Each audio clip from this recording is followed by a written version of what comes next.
Haleluya,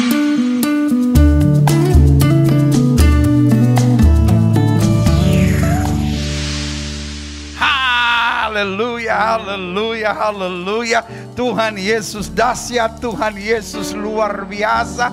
Selamat datang dalam ibadah minggu yang penuh berkat, penuh mujizat bersama dengan Gereja Bethel Indonesia Glow Fellowship Center dan dalam program lawatan Allah di rumah masing-masing. Dan hari Minggu pertama adalah saat juga untuk kita menerima perjamuan kudus, saudara. Dan saya percaya ketika kita menjadi sama dengan kematian Kristus, kita juga akan menjadi sama dalam kuasa kebangkitannya. Haleluya. Dan saudara yang kasih dalam Tuhan, suatu berkat dan anugerah tersendiri juga, ya kan? Yang sebelum ibadah ini mulai harus saya umumkan bahwa cucu saya ketiga telah lahir, saudara, di hari tanggal 4 Februari, saudara, jam 11.08 di rumah sakit di Perth, ya kan? Dan semua hanya karena anugerah Tuhan, saudara.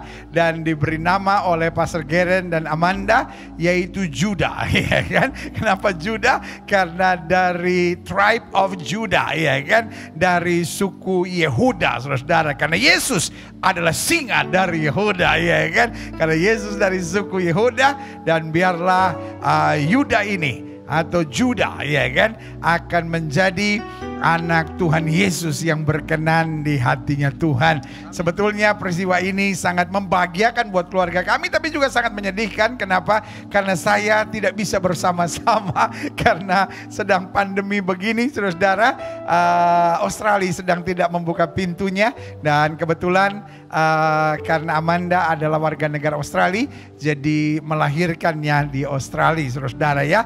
Terima kasih buat dukungan doa saudara sekalian, dan kembali permohonan kami supaya tetap didoakan supaya keluarga ini dengan sekarang 2 orang anak, ya kan, satu Noah, satu Judah, menjadi keluarga yang dahsyat bagi kemuliaan Tuhan. Haleluya, Tuhan Yesus baik, dan terima kasih buat setiap dukungan doa dan buat kasih saudara selama ini yang mendoakan Pastor Geren dan juga Amanda, dan juga untuk anak yang sedang dikandungnya dan sekarang sudah lahir, saudara. Haleluya, puji Tuhan. Baik, saudara yang kasih dalam Tuhan, hari ini saya juga ditemani oleh hamba-hamba Tuhan yang luar biasa. Ada rekan saya Kiki, ada Aten, dan juga ada hamba-hamba Tuhan yang luar biasa di musik. Puji Tuhan, saya percaya betul hari ini kita akan sama-sama menikmati hadiratnya, menikmati kuasanya. Karena dia Tuhan Allah Yehova Shammah. Dia Allah yang hadir di tengah-tengah kita. Dan waktu dia hadir, dia datang dengan kuasanya, anugerahnya, berkatnya, mujizatnya, pengajarannya. Sehingga hari ini yang sakit disembuhkan, yang lemah dikuatkannya, yang jatuh diangkatnya, yang tersesat diratakannya, yang bingung dan pusing dalam hidupnya diarahkan untuk hidup dalam kasih karunia, berkat rahmatnya yang luar biasa. Haleluya, kita menyembah Tuhan. Haleluya, haleluya, haleluya.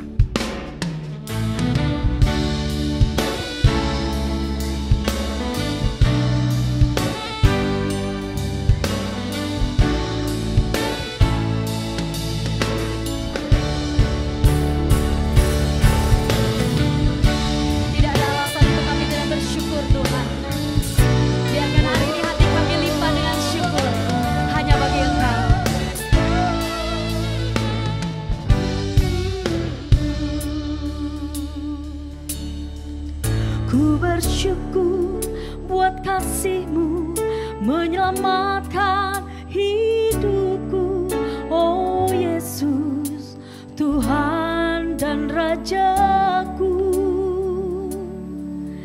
Dengan apa kan ku balas anugerah-Mu yang ajaib? Biarlah hidupku selalu menyenangkan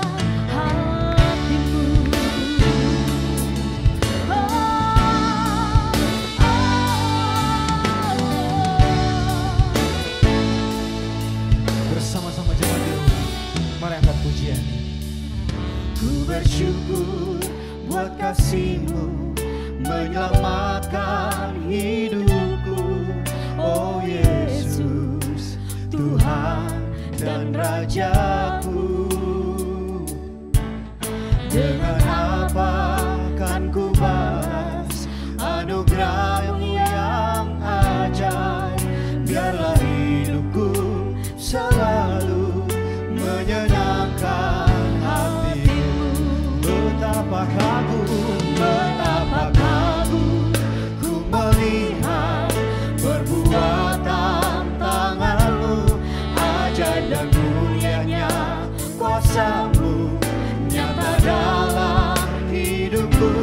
Sungguh ku tak dapat mengerti besarnya karya-Mu, oh indahnya, oh heran kasih-Mu.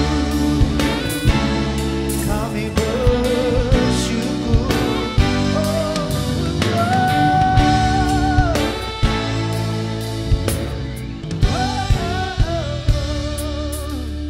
ku bersyukur buat kasih-Mu menyelamatkan hidupku. Oh Yesus, Tuhan dan Rajaku. Dengan apa kan ku balas anugerah-Mu yang ajaib?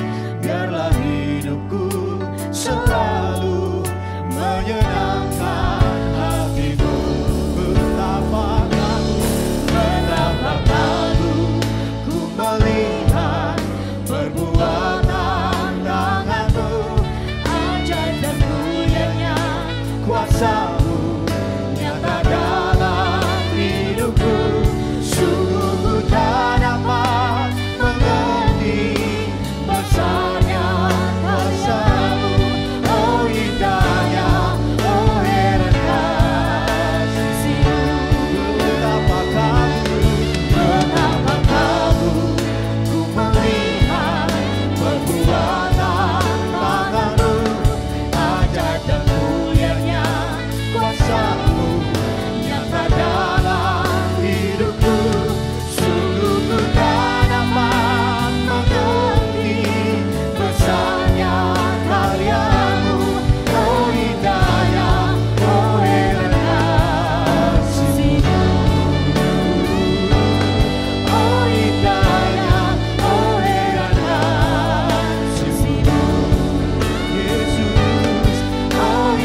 haleluya, haleluya. Haleluya, haleluya, haleluya. Kami berterima kasih. Kami berterima kasih. Kami berterima kasih. Kami berterima kasih kepada Yesus yang menolong kami, yang menguatkan kami, yang membela kami, yang mencurahkan darahnya buat kami. Sehingga kami yang harusnya menuju pada kehancuran dan kebinasaan di neraka, tapi diselamatkan oleh kasih karunia Tuhan. Sehingga dengan bangga kami hari ini dapat berkata, kami anak-anak Raja, kami anak-anak Allah, kami anak-anak Kristus yang ditebus dengan darah yang mahal. Dengan bangga kami berkata, dosa kami sudah diampuni, kesalahan kami tidak diperhitungkan oleh Tuhan. Itu sebabnya kami bangga punya Tuhan seperti Yesus. Betul kami tahu sebagai orang Kristen tantangannya berat. Betul sebagai anak-anak Tuhan tanggung jawabnya tidak ringan. Tapi kami juga percaya harinya akan tiba. Setiap lutut akan bertelut, setiap lidah akan mengaku bahwa Yesus Kristus itu Tuhan dan Raja. Itu sebabnya kami berjalan tegak. Apapun yang terjadi kami tahu kami tidak sendiri. Ada Yesus yang menghibur kami, ada Yesus yang menguatkan kami, ada Yesus yang memampukan kami. Ajar kami selalu bersyukur, ajar kami selalu dekat dengan Tuhan, ajar kami selalu mengandalkan Tuhan saja dalam hidup kami. Terima kasih Bapa, terima kasih. Karena itu meskipun kami di rumah masing-masing, kami bangga hari ini kami dapat kembali beribadah. Dan bukan hanya sekedar beribadah, kami juga akan menikmati tubuh dan darah Kristus dalam perjamuan suci yang akan kami jalani setiap minggu pertama di setiap bulan. Karena kami tahu tanpa darah yang tertumpah, tanpa tubuh yang terpecah, sia-sialah iman percaya kami. Tapi justru karena kami siap mati bersama dengan Kristus, maka kami akan siap hidup dalam kemuliaan Tuhan dan kebangkitan kuasa-Mu. Terima kasih Bapa. Biarlah kami di rumah kami masing-masing, tapi menghargai ibadah ini dari awal, pertengahan hingga akhirnya. Karena ini bukan sekedar tontonan yang kami tonton, tetapi ini ibadah yang akan mengubahkan hidup kami, menuntun kami pada pengalaman-pengalaman yang dahsyat dengan Tuhan. Dan biarlah berlaku firman, satu orang bertobat, seluruh isi rumah tangga diselamatkan. Sehingga setiap kami dapat berkata, keluargaku adalah sorgaku dan rumahku adalah istanaku. Terima kasih Bapa, terima kasih. Kami memulai seluruh ibadah ini yang kami percaya di dalamnya ada berkat Tuhan, ada pengajaran, ada kemuliaan Tuhan, serta ada mujizat Tuhan. Kami dasari ini dari awal, pertengahan sampai akhirnya hanya di dalam satu nama yang berkuasa, nama Yesus Kristus Tuhan, yang telah mengajar kami berdoa. Naikkan doa ini bersama-sama. Bapa kami yang di surga, dikuduskanlah nama-Mu, datanglah kerajaan-Mu, jadilah kehendak-Mu di bumi seperti di sorga. Berikanlah kami pada hari ini makanan kami yang secukupnya, dan ampunilah kami akan segala kesalahan kami, seperti kami juga telah mengampuni orang yang bersalah kepada kami. Dan janganlah membawa kami ke dalam pencobaan, tetapi lepaskanlah kami daripada yang jahat. Karena Engkaulah yang mempunyai kerajaan dan kuasa dan kemuliaan sampai selama-lamanya. Bersama-sama kita yang percaya katakan amin. Haleluya, haleluya, haleluya. Jemaat sekalian, saya undang kita semua bangkit berdiri dalam ibadah Gereja Bethel Indonesia Globe Fellowship Center. Selalu saya ingatkan bahwa di mana Roh Allah, di situ ada kemerdekaan. Saya mau kita semua interaktif, saya mau kita semua semangat, saya mau sudah bebas dalam memuji Tuhan. Masa di rumah masing-masing pakai jaim-jaiman, ya kan? Jadi kalau sudah ada alat musik, boleh mainkan bersama. Kalau sudah tidak ada alat musik, ada alat musik yang Tuhan ciptakan, yaitu tangan kita untuk memuji-muji Tuhan. Amin. Siap memuji Tuhan? Ayo semua bangkit berdiri, bersorak-sorai bersuka cita. Ada Aten, ada Kiki, hamba-hamba Tuhan yang akan memimpin kita dalam puji-pujian. Ada pemain musik yang luar biasa yang mengarahkan kita masuk dalam hadirat-Nya. Karena dalam hadirat Tuhan ada kemenangan, ada kelegaan, ada kelepasan, ada mujizat dan kuasa yang luar biasa. Haleluya, haleluya, haleluya, haleluya, yeah. Mari bertepuk tangan bagi Tuhan. Yesuslah pengharapan kita. Haleluya.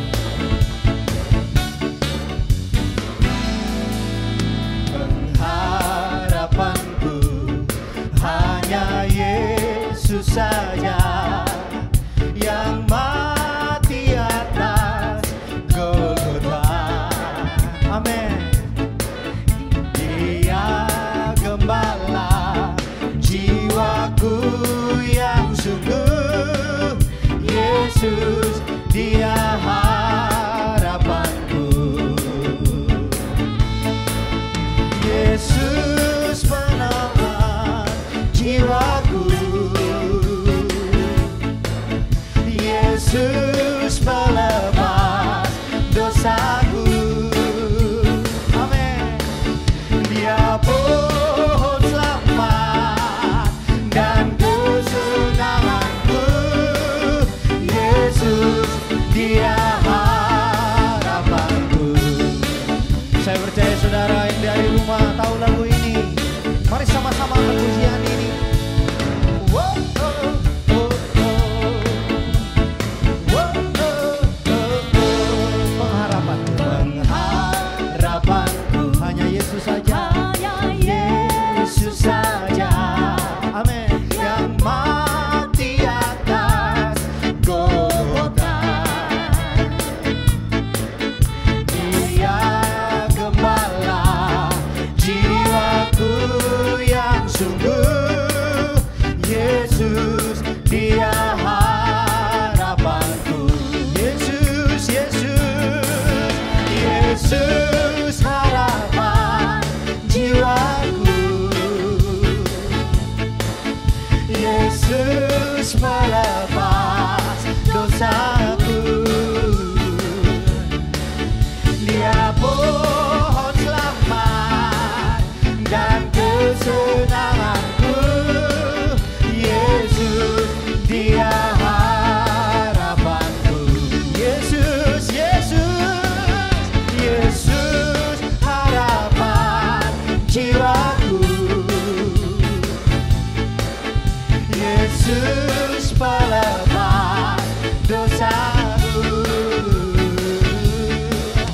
Dia pohon selamat dan kesenanganku. Yesus, Dia harapanku. Yesus, Yesus harapan jiwaku. Mari jemaat yang di rumah, haleluya. Yesus pelepas dosaku. Katakan, Dia pohon selamat dan kesenanganku. Yesus, Dia harapanku. Yesus, Yesus, Yesus harapan jiwaku. Jiwaku oh, Yesus pelepas dosaku. Dia pohon selamat dan kesenanganku.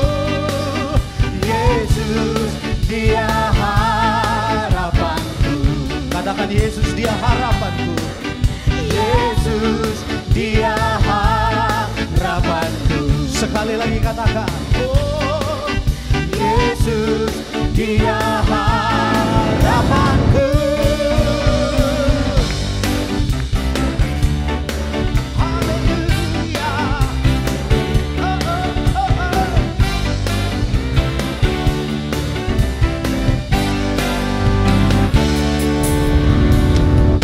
Dadaku Ragu lagi untuk menyebutmu Yesus. Amin. Tiada ku ragu lagi untuk melayanimu. Yes. Walau banyak rintangan dan badai pun menerjang, tiada ku ragu lagi untuk selamanya. Yesus, Yesus, Yesus, sahabatku, penolong dalam hidupku. Ku rindu semua orang mengenalmu. Engkau jalan kebenaran dan memberi hidup yang kekal bagi setiap orang yang percaya padamu.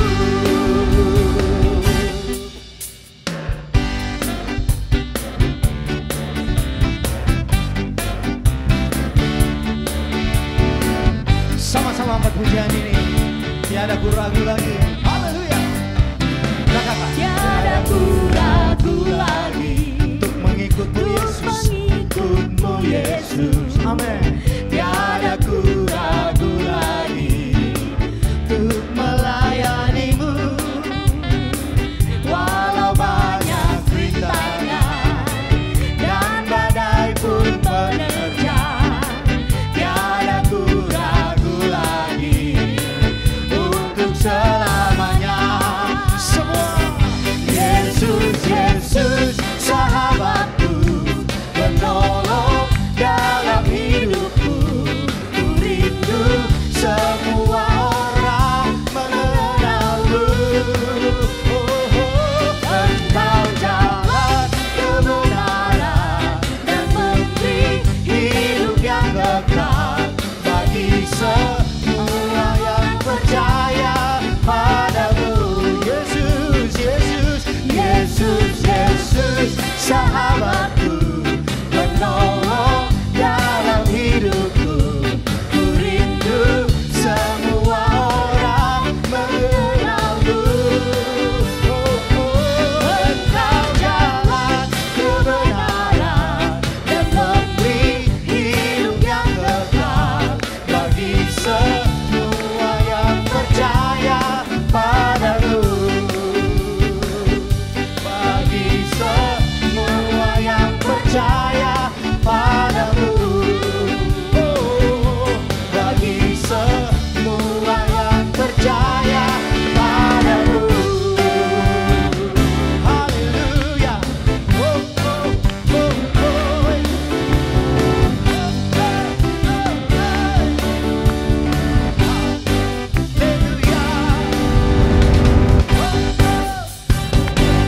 haleluya. Haleluya. Haleluya, haleluya, haleluya, haleluya, haleluya.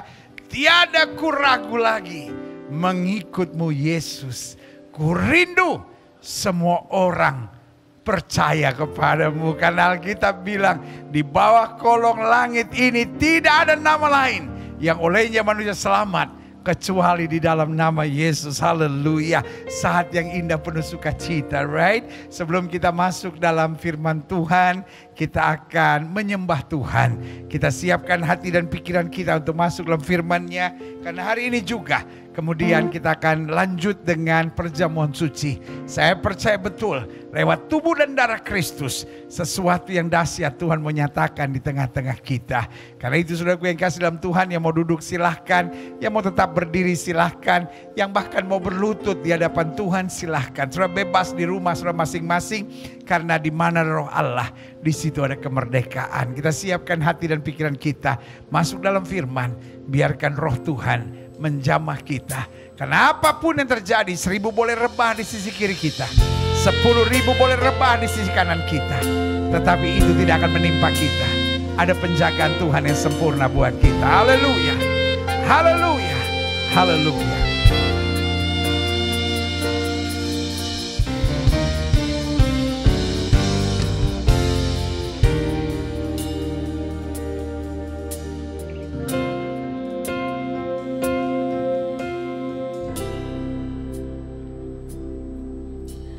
Tiada pernah ku ragukan kasih setiamu ya Tuhan. Setiap waktu dalam hidupku tak pernah kau tinggalkan. Meski langit tampak suram,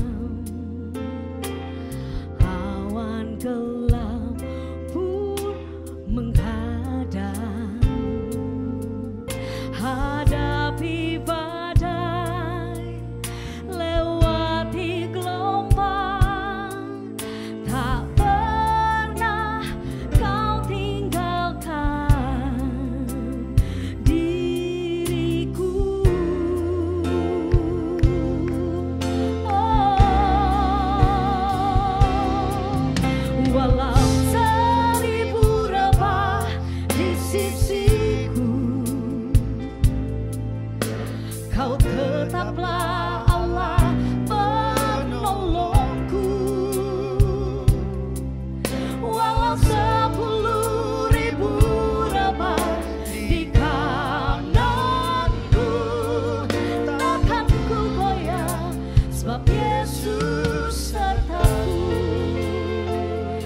Saudara buka hatimu bagi Tuhan. Biar Tuhan yang berbicara bagi kita siang hari ini.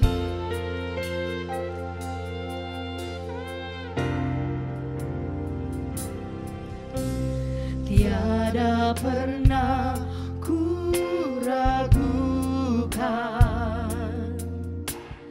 kasih setiamu ya Tuhan. Setiap waktu dalam hidupku tak pernah kau tinggalkan. Meski langit tampak suram, awan gelap pun menghadang. Hadapi badai, lewati gelombang, tak pernah kau tinggalkan diriku. Angkat tanganmu bagi Tuhan, sama-sama katakan. Walau seribu rebah di sisiku, kau tetaplah Allah penolongku. Walau 10.000 rebah di kananku, takkan ku goyah sebab Yesus sertaku.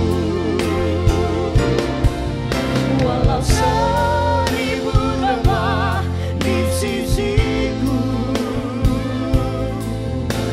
kau tetaplah Allah penolongku.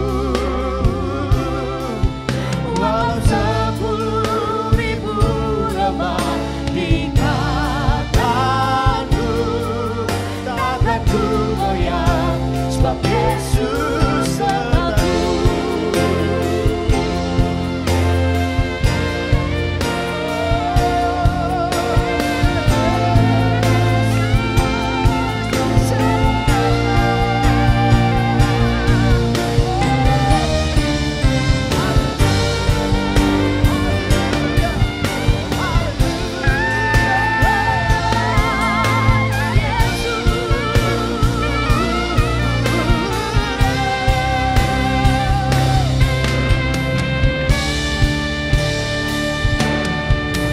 Walau 1000 rebah di sisiku, kau tetaplah Allah penolongku. Walau 10.000 rebah di kananku, takkan ku goyah sebab Yesus sertaku. Walau 1000 rebah di sisiku, kau tetaplah Allah penolongku. Walau 10.000 rebah di kananku, takkan ku goyah sebab Yesus sertaku. Takkan ku goyah sebab Yesus sertaku.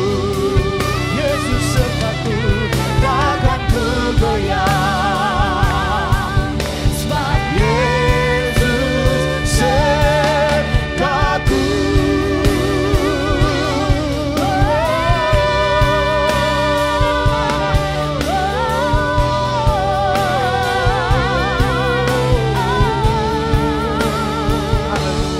Haleluya.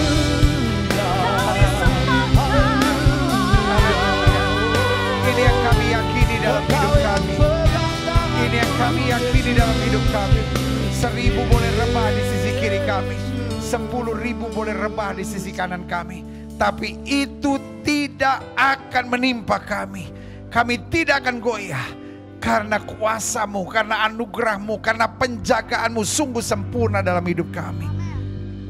Dan Alkitab jamin buat hidup kami, sesuai iman kami akan jadi pada kami. Karena itu kami bangga punya Tuhan seperti Yesus.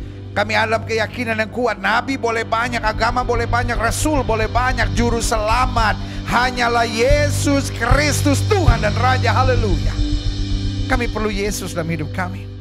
Kami perlu firman dalam hidup kami. Kami tahu hari-hari ini pandemi makin tidak jelas. Tetapi di dalam Yesus kami tetap punya kepastian, kami tetap punya kejelasan, kami tetap punya pengharapan. Karena Engkau yang menjaga kami, Engkau yang melindungi kami, Engkau yang memberikan yang terbaik buat kami. Itu sebabnya kami tetap berjalan dengan iman. Itu sebabnya kami tetap berjalan dengan pengharapan. Itu sebabnya kami tetap berjalan dengan keyakinan bahwa Allah yang kami sembah menjaga dan melindungi kami. Terima kasih Bapa.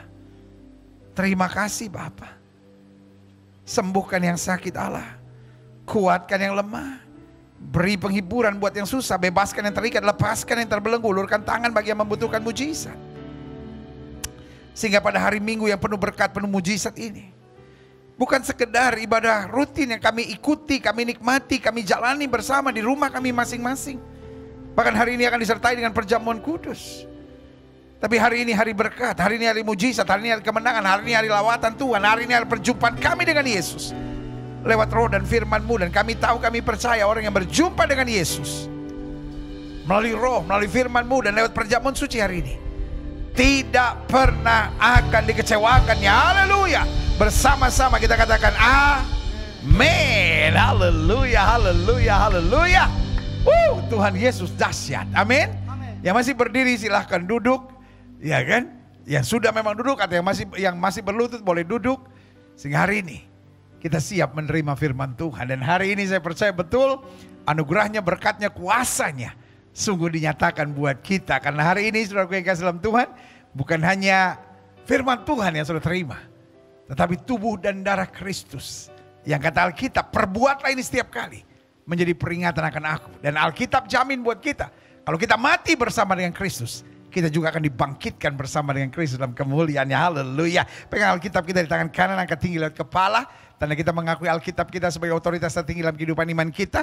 Kita mau ucapkan bersama apa yang kita akui sebagai pengakuan iman kita. Sama-sama bilang sama saya, sesuai dengan kesaksian Alkitab ini, aku percaya Allahku Esa, Maha Kuasa dan Maha Besar. Aku percaya Yesus Kristus adalah Allah sendiri yang telah menjadi sama dengan manusia. Ia adalah juru selamat yang bertanggung jawab dan mengasihi aku. Aku percaya Roh Kudus adalah Roh Allah sendiri yang senantiasa menyertai dan membimbing kehidupanku. Aku percaya Alkitab ini adalah firman Allah yang akan senantiasa menjadikan hidupku kudus, berkemenangan, diberkati, penuh mujizat, dan selalu menjadi berkat. Amin. Great. Haleluya. Wow. Puji Tuhan. Nah, saudara yang kasih dalam Tuhan, haleluya. Hari ini kita akan masuk dalam pembahasan kita. Sekarang kita masuk pada pembahasan kelima dalam pembahasan kita.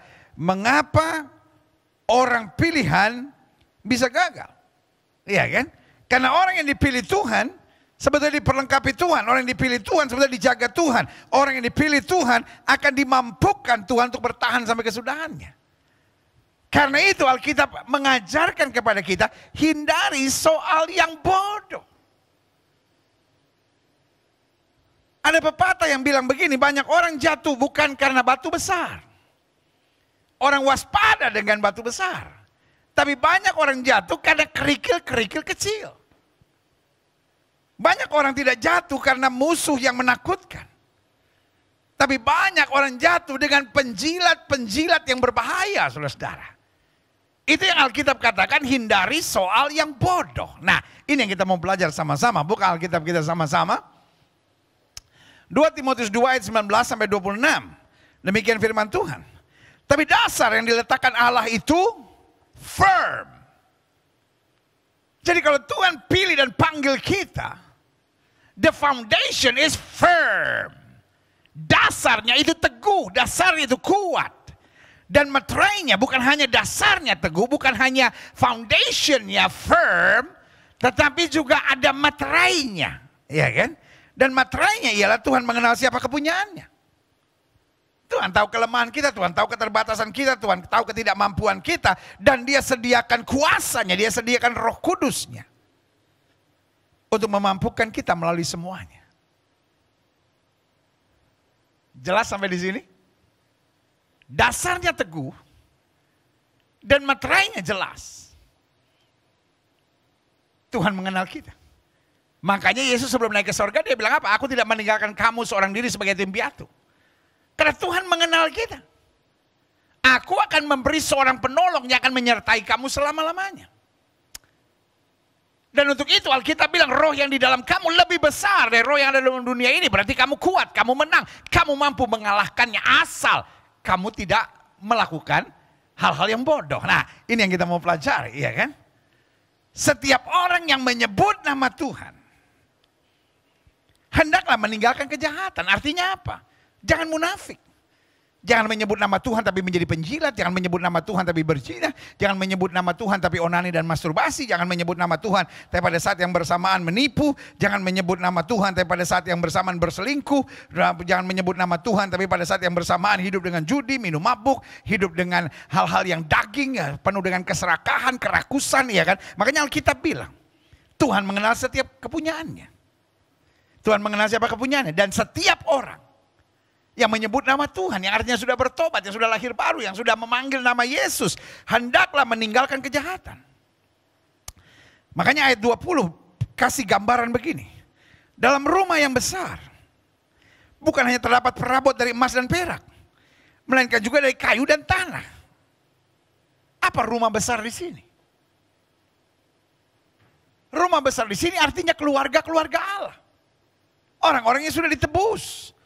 Orang-orang yang sudah menerima kasih karunia Tuhan. Bahkan orang-orang yang sudah dilibatkan dalam pelayanan. Tetapi Alkitab bilang, perabot pelayanan ini berbeda-beda. Ada yang emas dan perak. Apa emas dan perak? Emas dan perak harus diuji melalui api. Dan makin melalui api, makin murni. Tetapi ada yang pelayanannya atau anggota keluarga ini atau dalam rumah yang besar ini hanya terdiri dari kayu dan tanah.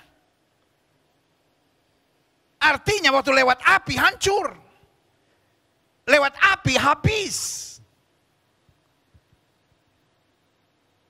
Berarti orang benar. Orang yang sudah dipilih Tuhan. Orang yang sudah diselamatkan Tuhan. Kita harus melihat kualitas ini. Kita perabot yang mana? Apakah yang emas atau perak? Atau kayu dan tanah? Mungkin setiap saudara berkata, oh itu memang, iya memang kondisinya begitu ya akan dimuntahkan Tuhan. No, karena ayat ini bilang apa? Yang pertama dipakai untuk maksud yang mulia. Dan yang terakhir untuk maksud yang kurang mulia. Makanya ada seorang theologian menulis skripsi dan judulnya Yudas masuk surga.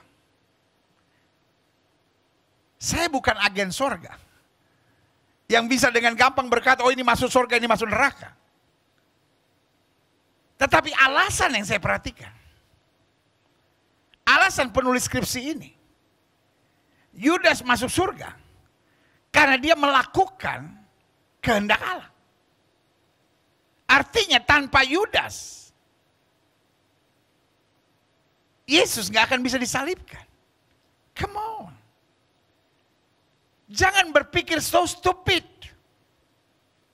Dan sampai hari ini masih ada di YouTube yang membahas Yudas masuk surga. Tapi ayat ini bilang, ada yang dipakai untuk maksud yang mulia. Ada yang dipakai. Tapi untuk apa? Maksud yang kurang mulia atau yang najis.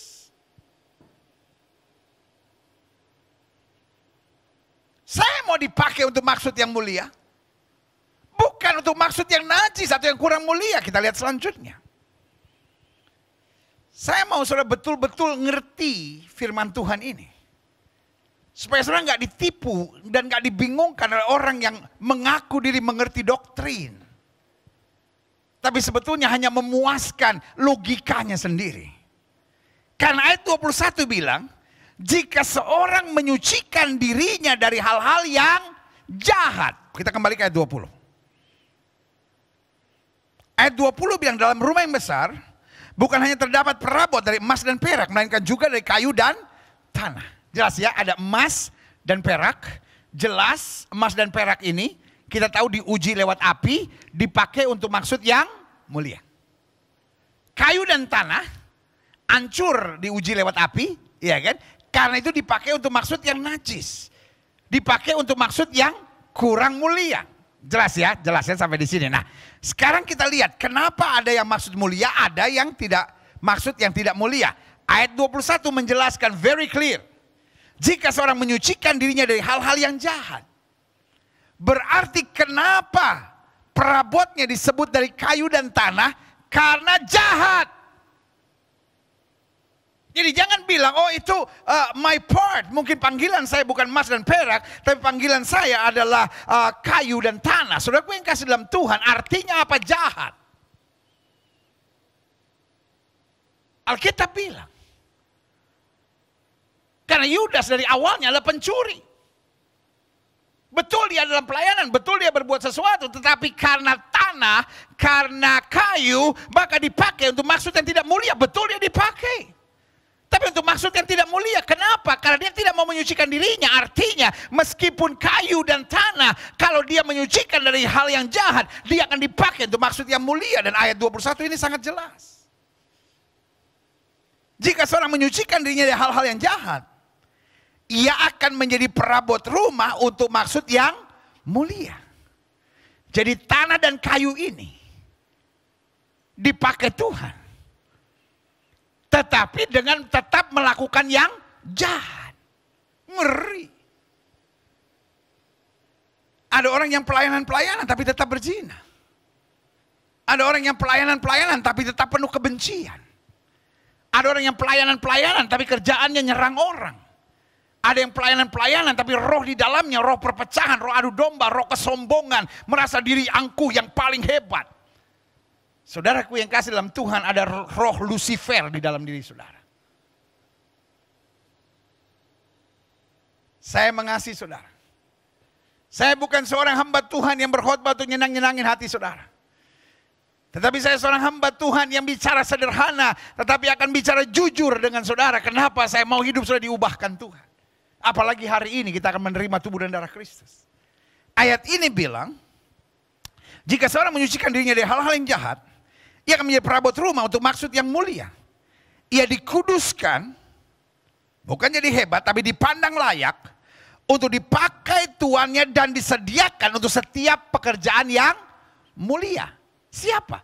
Yang kayu dan tanah tadi tapi menyucikan diri dari yang jahat. Nah, apa yang dimaksud jahat? Ayat 22 jelas.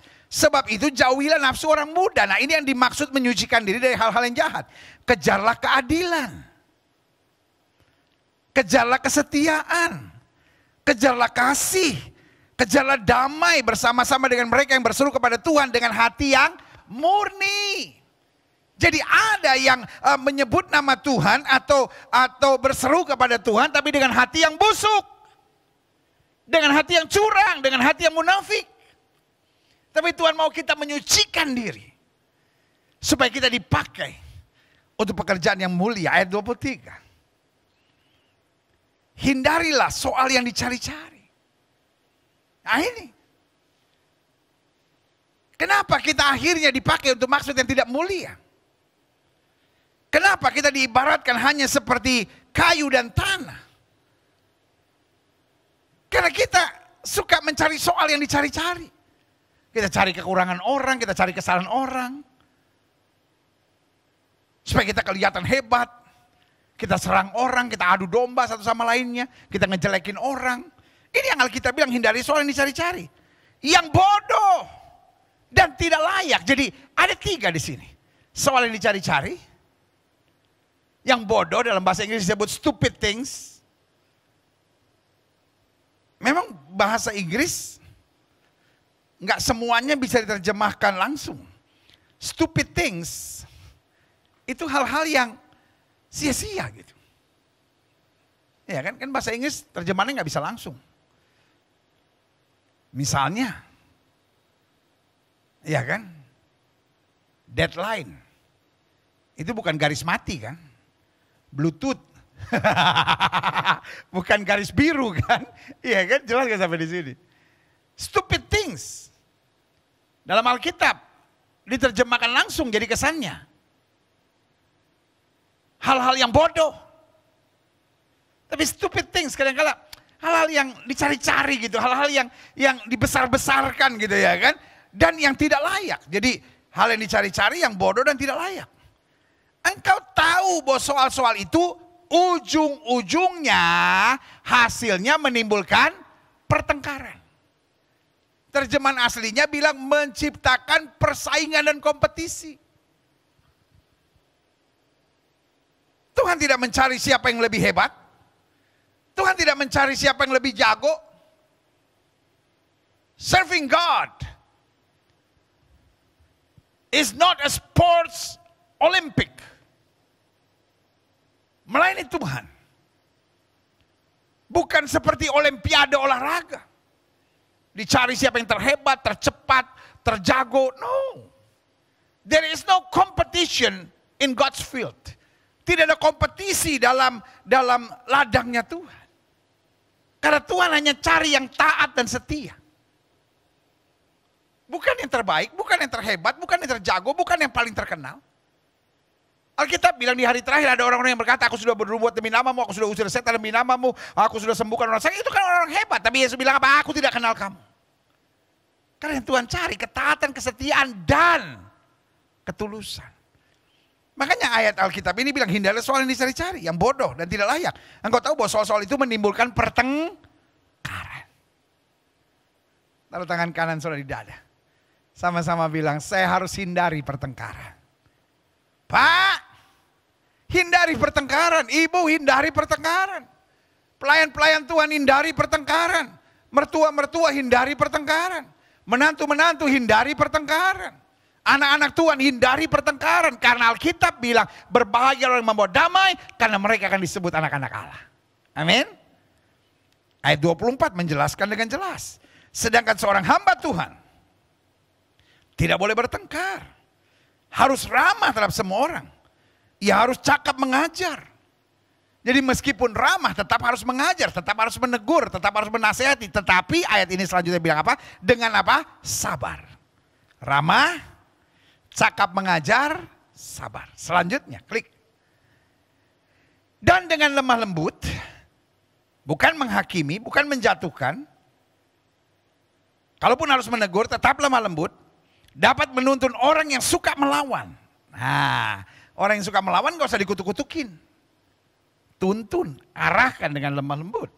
Sebab mungkin Tuhan memberikan kesempatan kepada mereka untuk bertobat. Jadi ada yang bisa dilayani dan bertobat dan ada yang tetap mengeraskan hati. Jelas ya. Karena ayat ini pakai kata mungkin. Tuhan memberikan kesempatan kepada mereka untuk bertobat dan memimpin mereka sehingga mereka mengenal kebenaran. Dan dengan demikian mereka menjadi sadar kembali karena apa? Terlepas dari jerat iblis yang telah mengikat mereka pada kehendaknya. Berarti dalam dunia ini.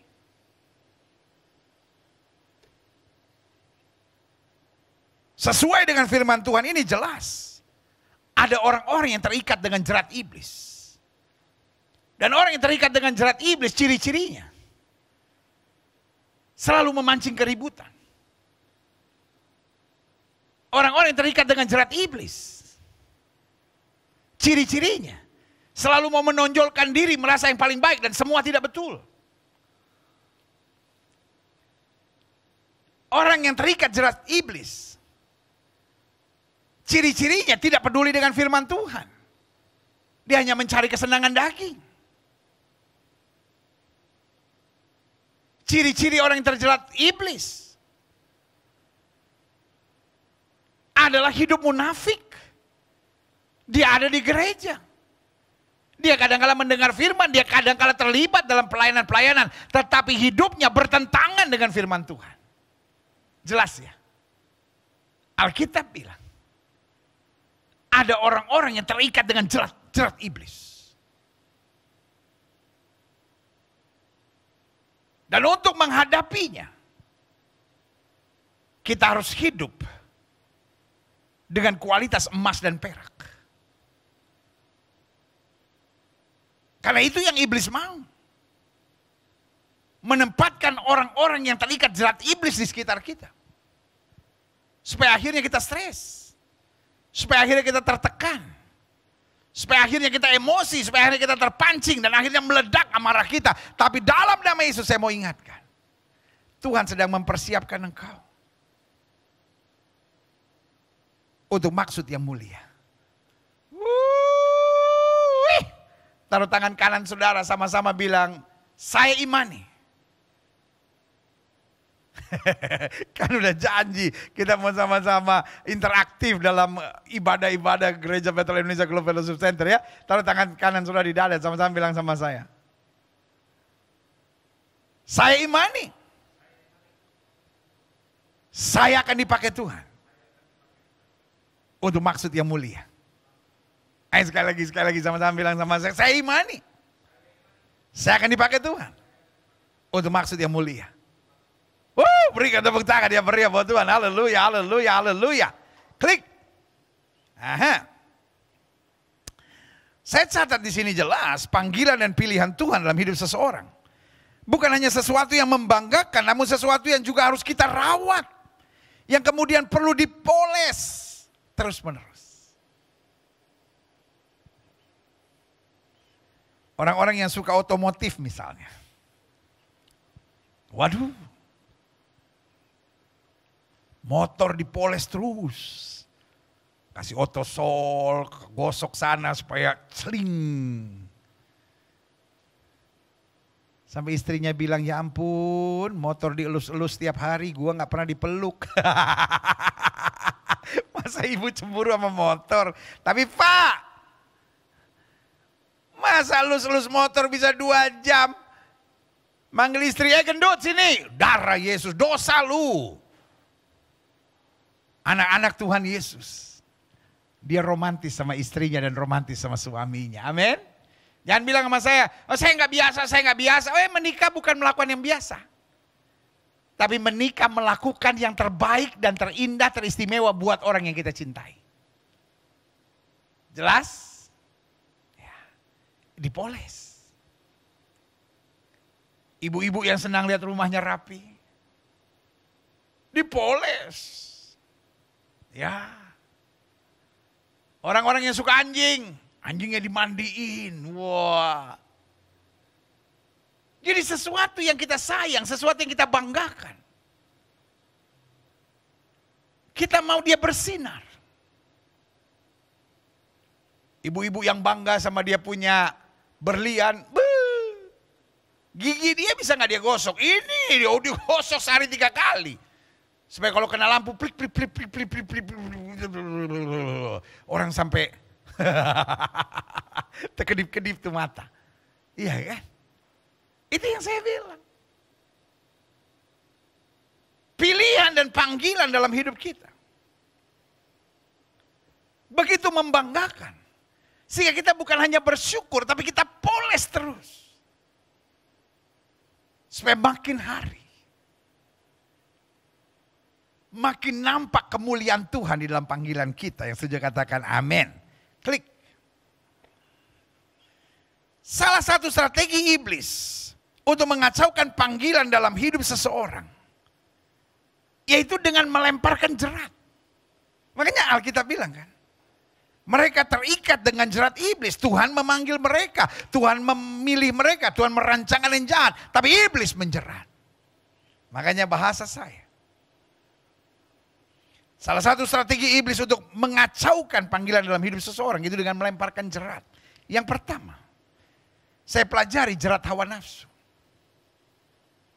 Sehingga yang dia pikirkan bukan kehendak Allah. Yang dia perjuangkan bukan apa will of God, kemauan Allah dalam hidupnya. Tapi yang dia perjuangkan selalu kesenangan daging. Makanya Alkitab bilang hiduplah oleh roh, maka kamu tidak akan menuruti keinginan daging. Ada yang dagingnya memaksa dia untuk selalu marah, bentak maki orang. Ada yang dagingnya menyeret dia untuk rokok, minum mabuk, hal duniawi. Ada yang jerat hawa nafsu menyeret dia untuk sombong, untuk kepala batu, untuk egois. Itulah jerat-jerat hawa nafsu selanjutnya. Ada jerat yang kedua bernama jerat keangkuhan. Wah, setan paling senang dengan orang-orang pelayanan tapi sombong. Waduh, setan paling senang dengan orang-orang yang aktif di dalam gereja tetapi angkuh, meninggikan diri. Karena di mana ada keangkuhan pasti ada perpecahan. Sebagian besar perpecahan dalam gereja dimulai dari keangkuhan. Coba lihat kalau dua orang pendeta berkelahi, sama-sama bilang Tuhan bicara sama saya. Wah, itu kan keangkuhannya. Itu bukan bentuk kerendahan hatinya, itu bukan bentuk ketulusan jiwanya mendengar suara Tuhan. Itu bentuk kesombongan, keangkuhan, ketinggi hatiannya. Padahal Alkitab sudah bilang, orang yang tinggi hati akan direndahkan Tuhan. Kalau kita tidak mau masuk dalam jerat iblis, pastikan kita jadi orang-orang yang merendahkan diri. Karena orang yang merendahkan diri akan ditinggikan Tuhan tepat pada waktunya. Setuju sama saya katakan, saya harus merendahkan diri. Sifat yang terbaik dalam hidup seseorang adalah rendah hati. Orang rendah hati mau terus belajar. Orang rendah hati tidak mau menjauh dari Tuhan. Orang rendah hati bisa ditegur dan dinasehati. Kapan kita tahu kita rendah hati? Ketika kita selalu mengalami kemajuan-kemajuan dalam iman. Kalau kita mulai gak maju-maju dalam iman, dalam pelayanan, dalam pengetahuan rohani, itu karena kita sombong, kita merasa saya sudah tahu semuanya kok, saya sudah mengerti segala-galanya kok, saya sudah cukup rohani kok. Tetapi orang yang rendah hati akan berkata, Tuhan ajarilah aku. Supaya aku lebih dalam mengenal maksudmu.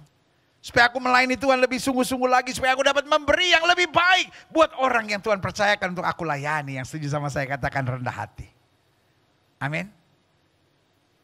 Orang rendah hati gak ada musuhnya. Siapapun memusuhi dia tetap merendahkan diri. Dan berjuang untuk tetap melayani dan menjadi berkat. Amin. Yang ketiga, bagaimana iblis melemparkan jerat? Yang pertama jerat hawa nafsu, yang kedua jerat keangkuhan, yang ketiga jerat keputusasaan. Iblis gak peduli sudah pelayanan, iblis gak peduli sudah berbahasa roh. Iblis gak peduli saudara hebat dalam banyak hal. Kalau dia gak bisa dorong saudara untuk menjadi sombong, akhirnya dia buat saudara putus asa. Ya, saya sebagai istri udah berjuang pendeta, tapi suami saya gak bisa berubah. Saya sebagai suami udah berusaha apa saja pendeta, tapi istri saya gak bisa berubah. Loh, kenapa gak bisa?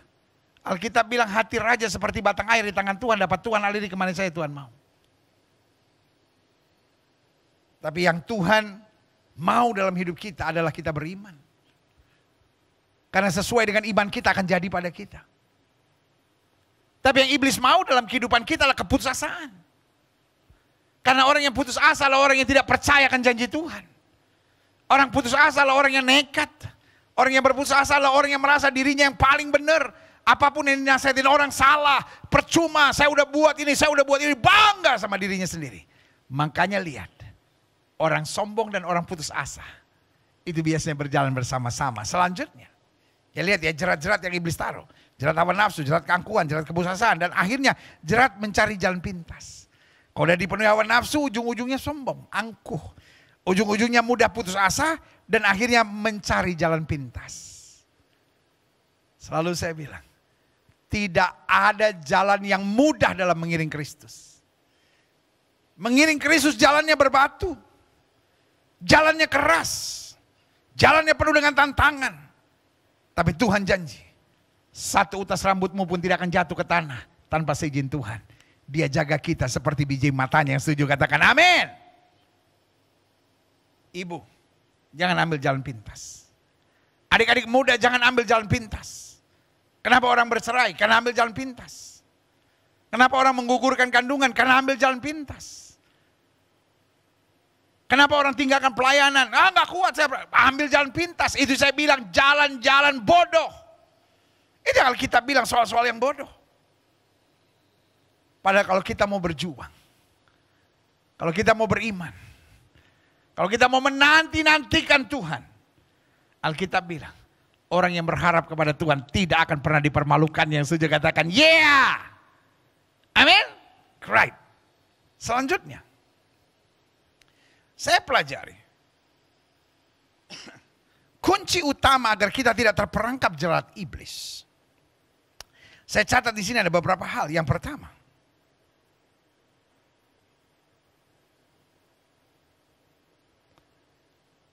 hindarilah soal yang dicari-cari. Jelas ya. Ayat yang ke-23 ini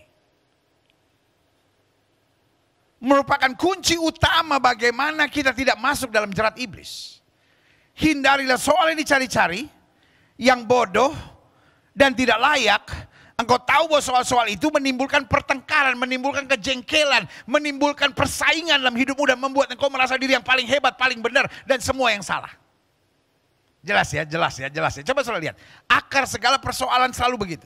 Kita merasa yang paling benar, kita merasa yang paling hebat, semua salah. Saya udah berkorban, saya udah begini, akhirnya playing victim. Akhirnya merasa, oh ya saya udah korban segala-galanya, istri saya gak benar, suami saya gak benar. Saudaraku yang kasih dalam Tuhan, ngaca.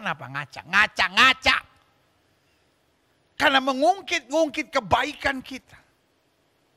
Itu juga bagian dari soal yang dicari-cari yang bodoh dan tidak layak. Klik. Saya catat selanjutnya. Apa saja sebenarnya yang termasuk soal yang kata Alkitab bilang dicari-cari dan bodoh. Kalau Alkitab bilang ini soal yang dicari-cari dan bodoh, apa maksudnya? Yang pertama saya pelajari. Kecewa dengan situasi yang tidak kita harapkan. Hello? Kita ini hanya hamba. Lalu kita dengan angkuh dan sombongnya kecewa dan bilang, kenapa ini begini, kenapa ini begini, kenapa ini begini. Hello. Tuhan marah sama Ayub. Tuhan bilang, waktu aku menciptakan langit dan bumi, where are you? Ketika aku menciptakan laut dan menciptakan batas buat lautan dan daratan, where are you? Kenapa kamu sombong dan merasa, oh semuanya harus benar dalam hidupku, karena aku melakukan yang benar, saudaraku. Apa soal yang bodoh dan dicari-cari? Yaitu kecewa dengan situasi yang tidak kita harapkan. Sebagai hamba Allah saya hanya mau ingatkan. Kenapa engkau harus kecewa? Emang engkau sudah tahu kenapa Tuhan izinkan ini terjadi? Kita ini banyak hal yang kita belum mengerti. Jangan sok tahu, jangan sok pintar, jangan sok jago. Mari kita belajar taat, mari kita belajar semangat, mari kita belajar berpikir positif, mari kita hidup dengan iman. Untuk hal-hal yang tidak saya mengerti, saya duduk di bawah kaki Tuhan, saya membiarkan Roh Kudus mengajar saya, sampai akhirnya saya tiba pada pemahaman dan pengertian bahwa tidak pernah sekalipun orang yang berharap kepada Tuhan dipermalukannya. Kecewa. Untuk hal-hal yang tidak kita mengerti, untuk hal-hal yang tidak kita harapkan. Saya beri nama, itu adalah tindakan yang bodoh dan soal yang dicari-cari. Yang kedua, apa sebenarnya termasuk soal yang dicari-cari dan bodoh? Stres dan tertekan untuk masalah yang harus kita, untuk masalah yang ada di hadapan kita. Iya kan? Kadang-kala kita stres dan tertekan untuk masalah yang harus kita hadapi. Sebagai hamba Allah saya hanya mau ingatkan buat saudara. We are not living in Eden yet. Alkitab berkata, seluruh dunia harus menanggung hal yang sama. Semua kita menghadapi masalah. Amin. Terus kenapa kita stres dan tertekan? Kenapa kita nggak belajar? Kenapa kita nggak meminta tuntunan Tuhan? Dan orang stres biasanya inginnya dimengerti. Orang tertekan inginnya semua orang mengerti dia. Folks, Jangan jadi Kristen yang childish lah. Selalu marah sama semua orang dan bilang saya stres. Orang stres itu harus bertobat. Orang stres itu harus datang pada Yesus. Karena orang stres yang ingin dimengerti semua orang itu artinya engkau sudah sakit jiwa, saudara-saudara. Karena engkau sakit jiwa, semua orang harus mengiyakan. Udahlah, orang gila mau diapain? Iya kan sama seperti orang gila. Teriak-teriak dan bilang, gila, gila, gila. Kita lihat gitu apa? Ya udahlah, namanya orang gila. Haruskah semua orang mengerti saudara? Atau haruskah engkau berubah? Saudaraku, saya mencintai saudara. Dan saya ngomong dengan hati yang penuh cinta pada saudara di hari di mana kita akan menerima tubuh dan darah Kristus. Jangan bodoh. Jangan buat soal yang dicari-cari. Sebentar-bentar stres, sebentar-bentar tertekan, sebentar-bentar stres, sebentar-bentar tertekan. Kayak orang gak punya Tuhan saudara ini. Saudaraku yang kasih dalam Tuhan, kita kan masih punya Tuhan. Aku punya Tuhan yang besar, yang telah berjanji dan sanggup menggenapi firman-Mu, sepakat percaya kuasanya. Ku terima sekarang kemenangan dari-Mu. Amin. Kita punya Tuhan yang besar, hello. Apa-apa stres, apa-apa tertekan, apa-apa stres, apa-apa tertekan. Kayak orang gak punya Tuhan. Ya tapi kan pendeta namanya kan kita masih hidup di tanah. Betul. Tapi di dalam diri saudara roh Allah yang hidup. Fight. Lawan stres saudara itu. Berdiri tegak dan bilang saya masih punya Tuhan. Setan kau tidak punya kuasa. Iblis ada di bawah telapak kaki orang percaya yang setuju katakan yeah, saya siap. Amin. Yang ketiga. Apa saja sebenarnya yang termasuk soal yang dicari-cari dan bodoh. Emosi untuk keadaan yang menyakitkan dan melukai. Come on. Life is not perfect, I know. Tapi kalau apa-apa emosi, apa-apa meledak-ledak, apa-apa gak bisa kontrol emosi. Itu yang saya bilang, kekanak-kanakan banget hidup saudara ini. Hal-hal yang menyakitkan. Hal-hal yang melukai. Kadangkala itu penting. Untuk mengajar kita lebih rendah hati. Untuk mengajar kita sadar. Kalau saya nggak mau dilukai, saya juga tidak boleh melukai. Ada banyak orang kan nggak suka dibentak. Tapi senangnya bentak orang. Ada orang nggak suka dikasari, tapi senangnya kasarin orang. Ada orang nggak senang ditekan, tapi senangnya menekan orang. Itu berarti roh keegoisan ada dalam diri saudara. Kadangkala Tuhan izinkan hal-hal yang melukai dan menyakitkan dalam hidup kita. Untuk kita belajar. Ternyata dilukai orang gak enak ya. Ternyata disakiti orang gak enak ya. Dan saya pegang firman Tuhan. Apa yang kamu tidak ingin orang lain perbuat kepadamu, jangan perbuat itu kepada orang lain. Selanjutnya. Apa saja sebenarnya yang termasuk soal yang dicari-cari dan bodoh. Yaitu menunda. Menunda sesuatu yang kita rasa sukar dan berat. Penundaan adalah awal dari berbagai kegagalan. Biasanya penundaan. Itu tanda kita tidak yakin kuasa Tuhan. Penundaan bukti bahwa kita malas. Penundaan adalah keadaan di mana kita tertipu oleh setan. Karena Tuhan mau kita bertindak. Tuhan mau kita berjuang. Tuhan mau kita memulai. Alkitab berkata pemalas itu hanya berputar pada engselnya. Orang-orang malas senangnya menunda. Orang-orang malas melihat makanan dan tidak bisa memasukkan ke dalam mulutnya. Artinya apa? Selalu yang ada dalam penundaan. Oh saya mau bertobat tapi nanti. Saya mau mulai baca Alkitab sampai selesai tapi nanti. Saya mau jadi suami yang baik tapi nanti. Saya mau tinggalkan rokok tapi nanti. Saya mau tinggalkan judi tapi nanti. Hari ini Alkitab bilang. Kalau kamu dengarkan suara Tuhan, jangan keraskan hati. Jangan tunda. Amin. Saudara yang mau berhenti rokok sekarang. Saudara yang mau berhenti berselingkuh sekarang. Saudara yang mau berhenti jadi homoseks, jadi lesbian, lakukan sekarang. Saudara-saudara yang mau buang semua obat-obat terlarang, saudara lakukan sekarang. Saudara-saudara yang mau bakar jimat, keris-keris saudara, kepercayaan-kepercayaan pada kuasa kegelapan, buat sekarang. Karena saya mengerti betul.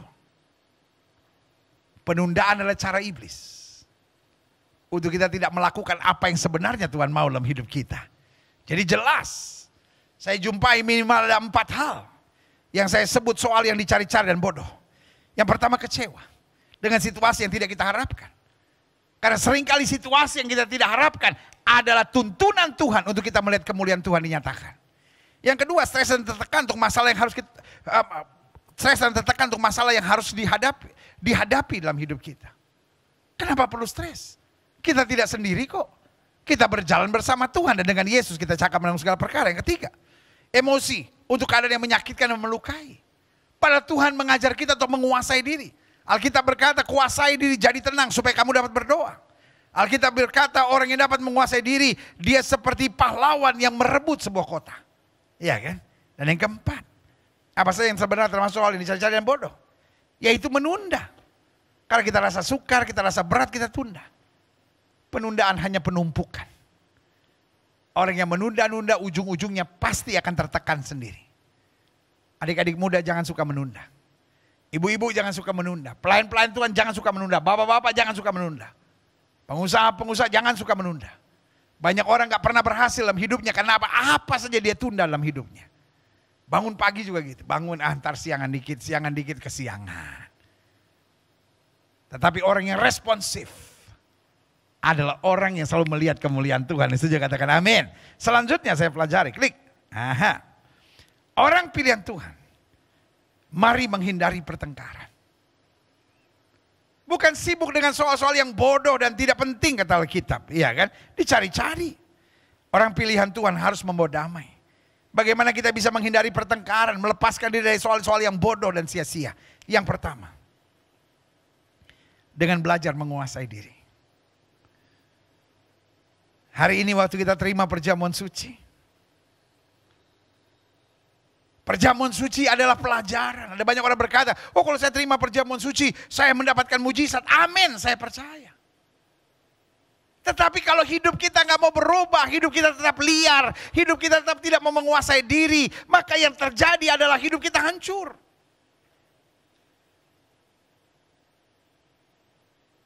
Orang yang tidak mampu menguasai diri, kata Alkitab. Seperti kota yang roboh temboknya. Pada zaman itu, tembok adalah melambangkan penjagaan. Kota yang ada temboknya adalah kota yang aman. Tapi kalau temboknya roboh berarti musuh dapat menyerang kapan saja dia mau. Itulah orang yang tidak bisa menguasai diri. Saya mengerti kadang-kala engkau betul-betul cinta Tuhan. Saya mengerti kadang-kala engkau betul-betul senang untuk bergaul dengan firman. Tapi kadang-kala persoalanmu hanya kurang menguasai diri. Hari ini waktu kita terima tubuh dan darah Kristus. Pastikan kita berkata, Tuhan, ajar aku menguasai diri. Aku orang yang sudah dipilih Tuhan.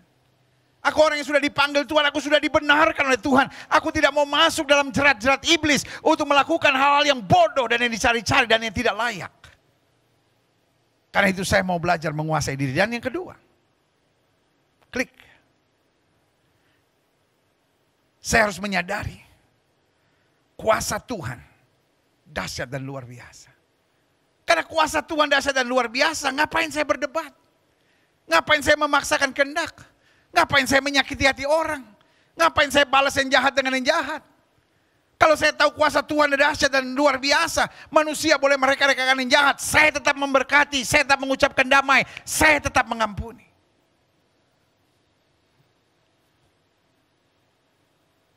Folks, hari-hari ini saya yakin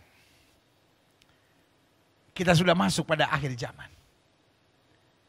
Dan ini adalah masa penampian tubuh Kristus. Tanyakan pada diri saudara sendiri. Sudahkah kita emas dan perak? Atau Atau kita kayu dan tanah?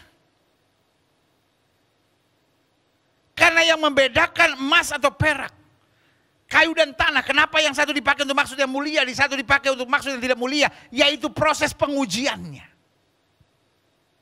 Anak-anak Tuhan hari-hari ini akan diuji. Jangan menciptakan kegaduhan. Jangan menciptakan pertengkaran. Jangan menciptakan persaingan untuk kesombongan dan kebanggaan diri. Tapi yang pertama, belajar menguasai diri. Dan yang kedua, belajar menyadari kuasa Tuhan dahsyat dan luar biasa. Untuk hal-hal yang kita udah gak sanggup, jangan emosi. Untuk hal-hal yang kita udah gak sanggup, jangan memaksakan dengan kekuatan kita sendiri. Percayakan pada kuasa Tuhan yang dahsyat. Karena Alkitab bilang apa yang tidak pernah kamu pikirkan, itu akan Tuhan sediakan. Dan saya juga katakan amin. Yang ketiga, orang pilihan Tuhan. Bagaimana supaya kita bisa finishing strong? Bagaimana supaya kita tidak gagal? Bagaimana supaya kita bisa bertahan sampai kesudahannya? Alkitab jelas bilang, hindarilah soal yang dicari-cari dan yang bodoh dan yang tidak layak. Bagaimana caranya? Disiplinkan diri untuk selalu membawa damai dan menjadi berkat. Di samping kita belajar menguasai diri, sadari kuasa Tuhan dahsyat dan luar biasa. Sehingga kita gak usah tertekan, gak usah kecewa, gak usah panik. Serahkan pada Tuhan, hal-hal yang kita gak ngerti, belajar gitu. Hidup tuh tenang, santai, beriman gitu. Santai di sini bukan berarti malas. Tapi santai di sini artinya tidak tertekan.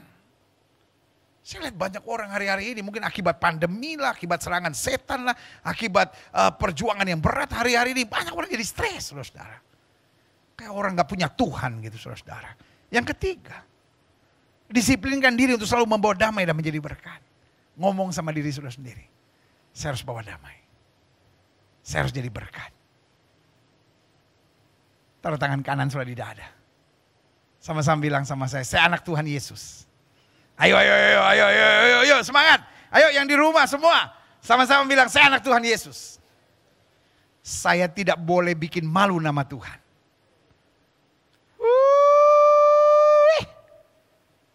Kalau kelakuan kita kayak orang dunia. Kita gak membawa damai, kita cuma menciptakan pertengkaran. Kita cuma sukanya berdebat, kita cuma mau beradu siapa yang lebih hebat di antara kita dalam nama Yesus. Mari berpikir, gimana saya memenangkan jiwa? Gimana saya bawa damai? Bagaimana hidup saya jadi berkat? Saya anak Tuhan Yesus. Saya gak boleh bikin malu nama Tuhan. Yang terakhir, sebelum kita masuk dalam perjamuan suci. Orang pilihan Tuhan. Mari menghindari pertengkaran. Mari menghindari soal yang dicari-cari yang bodoh dan yang tidak layak.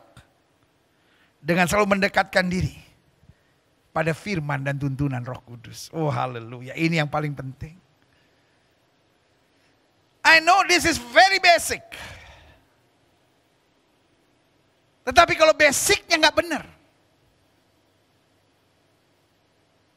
maka jalannya juga penuh kehancuran. Tapi seberapa berat pun tantangannya. Tapi kalau kita tetap mendekatkan diri pada firman dan tuntunan Roh Kudus. Karena Alkitab saya kan bilang, kalau kamu tinggal dalam aku dan firmanmu tinggal dalam kamu, maka minta apa saja, aku akan menyediakan bagimu. Dan kalau Roh Kudus menuntun kita, Alkitab berkata, Roh Kudus memeteraikan kita untuk kita mendapatkan seluruh yang Tuhan janjikan buat kita. Saudaraku yang kasih dalam Tuhan, kita siapkan hati dan pikiran kita untuk masuk dalam tubuh dan darah Kristus. Karena saya percaya betul, lewat tubuh dan darah Kristus, sesuatu yang baik akan Tuhan sediakan buat kita. Yesusku bangga padamu. Yesus, kaulah harta kebanggaanku selamanya. Selamanya ku padamu. Amin. Kau segalanya di Sama-sama katakan, Yesus ku bangga. Yesus ku bangga padamu. Amin. Yesus, kaulah harta kebanggaanku.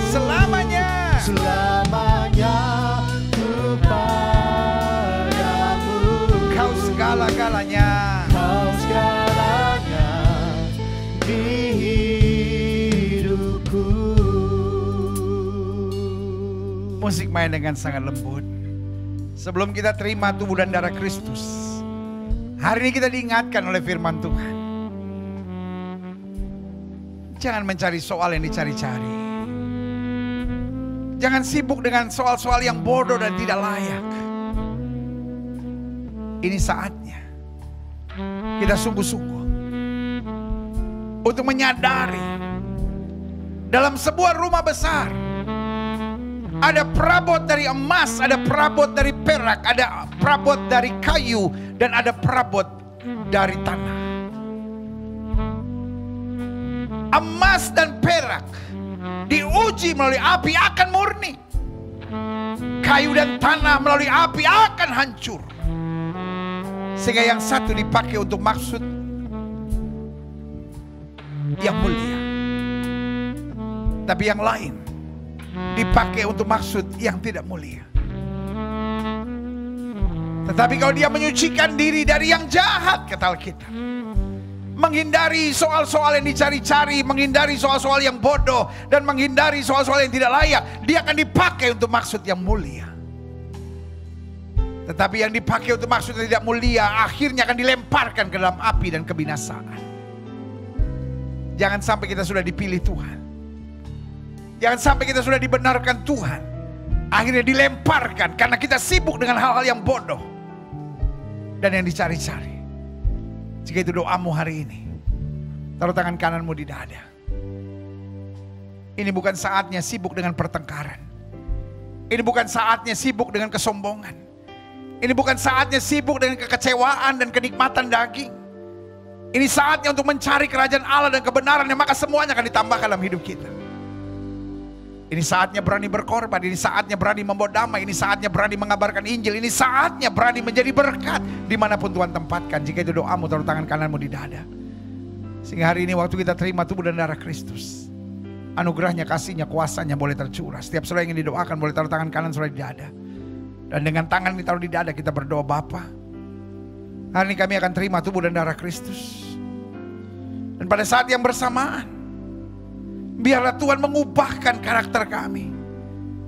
Sehingga kami yang sudah diselamatkan selalu berjuang untuk membawa damai, menghadirkan kasih, dan senantiasa mengabarkan Injil, dan senantiasa berjuang untuk menjadi berkat. Kami anak Tuhan Yesus, kami tidak mau bikin malu nama Tuhan, tapi kami senantiasa mau memancarkan kemuliaan Tuhan. Terima kasih Tuhan Yesus.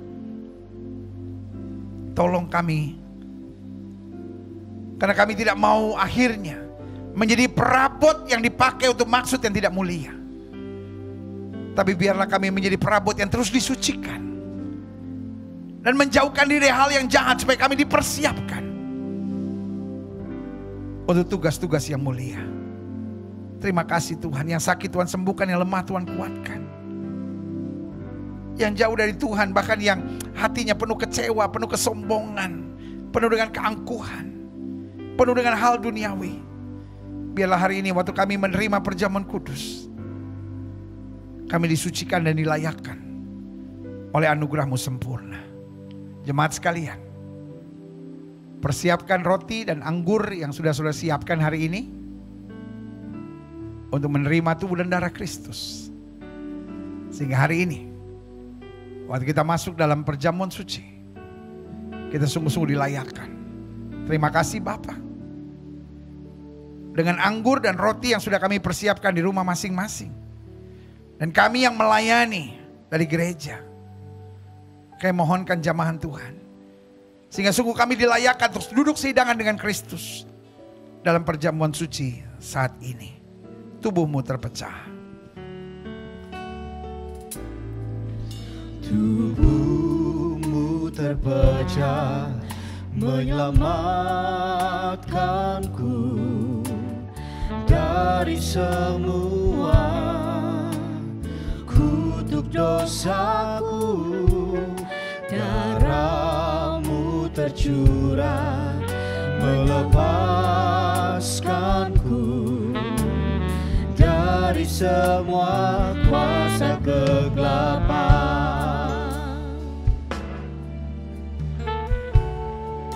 Tubuhmu terpecah, tubuhmu terpecah, menyelamatkanku dari semua kutuk dosaku. Darah-Mu tercurah melepaskanku dari semua kuasa kegelapan. Ku terima kasih-Mu dan kuasa-Mu. Amin. Dalam persekutuan dengan tubuh-Mu, ku terima janji-Mu. Amin. Mujizat-Mu dalam perjanjian dengan darah-Mu. Kita sama-sama siapkan hati dan pikiran kita untuk menerima tubuh dan darah Kristus, sehingga kita akan duduk sehidangan dengan Kristus pada pesta perjamuan suci saat ini. Kita akan dengar firman Tuhan. Alkitab berkata, bukan kacauan pengucapan syukur, yang atasnya kita ucapkan syukur adalah persekutuan dengan darah Kristus. Jika engkau setuju, sama-sama katakan amin. Pegang roti di tangan kanan. Bukankah roti yang akan kita pecah-pecahkan adalah persekutuan dengan tubuh Kristus? Jika engkau setuju, sama-sama katakan amin. Yes. Dengar firman Tuhan, pegang roti di tangan kanan, setelah itu baru angkat bersama, baru kita naikkan doa bersama-sama, baru kemudian kita makan bersama dengan iman. Sebab apa yang telah kuteruskan kepadamu telah kuterima dari Tuhan. Ya, bahwa Tuhan Yesus pada malam waktu dia diserahkan, ia mengambil roti, dan sesudah itu ia mengucap syukur atasnya. Ia memecah-mecahkan dan berkata, inilah tubuhku yang diserahkan bagi kamu. Perbuatlah ini menjadi peringatan akan aku. Angkat roti tinggi lewat kepala. Tanda kita menghargai tubuh Kristus lebih dari segalanya. Naikkan doa ini bersama-sama, ulangi doa saya, katakan. Terima kasih Tuhan Yesus. Terima kasih Tuhan Yesus. Buat tubuh yang terpecah. Buat tubuh yang terpecah. Yang telah memberikan kepastian hidup kekal di sorga. Yang juga menyempurnakan tubuh, jiwa dan rohku, dan menjadikan aku warga kerajaan sorga yang berhak untuk menerima segala janji dan berkat-berkat Allah. Terima kasih Tuhan Yesus, karena melalui tubuh yang terpecah, segala sifat dan karakterku sudah diperbaharui. Hidupku diperbaharui, hatiku diperbaharui, pikiranku diperbaharui, perkataanku diperbaharui, masa depanku dijamin. Terima kasih Tuhan Yesus, karena melalui tubuh yang terpecah, segala penyakitku sudah disembuhkan. Aku tidak akan terkena kanser, tidak akan tumor, tidak akan leukemia, tidak akan pendarahan, bebas dari COVID, tidak akan stroke, tidak akan dirawat di ICU, tidak akan terbaring di gawat darurat. Jantungku sehat, paru-paruku sehat, ginjalku sehat, seluruh tubuhku disempurnakan oleh kuasa Tuhan. Segala kelemahan, segala kutuk sakit penyakit, segala penderitaan sudah diselesaikan di atas kayu salib. Terima kasih Tuhan Yesus, karena melalui tubuh yang terpecah, aku bebas dari segala malapetaka, mara bahaya, niat orang jahat, serta kecelakaan. Terima kasih Tuhan Yesus. Inilah tubuh yang terpecah bagi aku. Di dalam nama Yesus, makan bersama dengan iman. Terima kasih buat tubuh yang terpecah. Haleluya, haleluya, haleluya.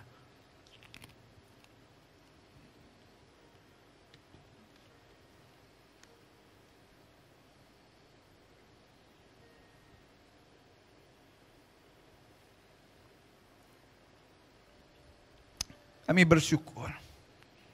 Kami bersyukur. Kami bersyukur. Kalau bukan karena tubuh yang terpecah, maka sia-sialah segala sesuatunya. Tapi justru karena tubuh itu terpecah, darah tertumpah, maka kami punya jaminan yang kekal. Terima kasih. Engkau menanggung segalanya, supaya kami menerima segalanya. Terima kasih Bapa. Terima kasih. Pegang cawan di tangan kanan. Dengar firman Tuhan, setelah itu baru kita akan angkat bersama, kita naikkan doa bersama-sama, baru kemudian kita minum bersama dengan iman. Demikian juga yang mengambil cawan sesudah makan lalu berkata, Cawan ini adalah perjanjian baru yang dimeteraikan darahku. Perbuatan ini setiap kali kamu meminumnya menjadi peringatan akan aku. Sebab setiap kali kamu makan roti dan minum cawan ini, kamu memberitakan kematian Tuhan sampai dia datang. Jadi barang siapa dengan cara yang tidak layak makan roti atau minum cawan Tuhan, ia berdosa terhadap tubuh dan darah Tuhan. Angkat cawan di tangan kanan kita, lewat kepala tanda kita menghargai darah Kristus lebih dari segala dalam hidup kita. Kita naikkan doa ini bersama-sama, ulangi doa saya. Terima kasih Tuhan Yesus buat darah yang tertumpah. Karena melalui darah yang tertumpah, dosaku sudah diampuni. Hidupku telah lunas dibayar. Aku bukan milik dunia. Hidupku milik Kristus. Sehingga aku tidak lagi berada dalam gelap, melainkan dalam terang yang ajaib bersama Kristus.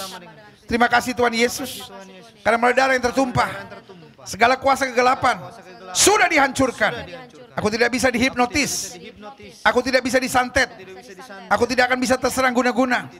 Hidupku dipagari. Kuasa Tuhan menjaga aku, menjaga keluargaku, menjaga pekerjaanku, menjaga seluruh gerak hidupku, dan menjamin masa depanku. Terima kasih Tuhan Yesus. Karena melalui darah yang tertumpah, aku bebas dari segala kutuk.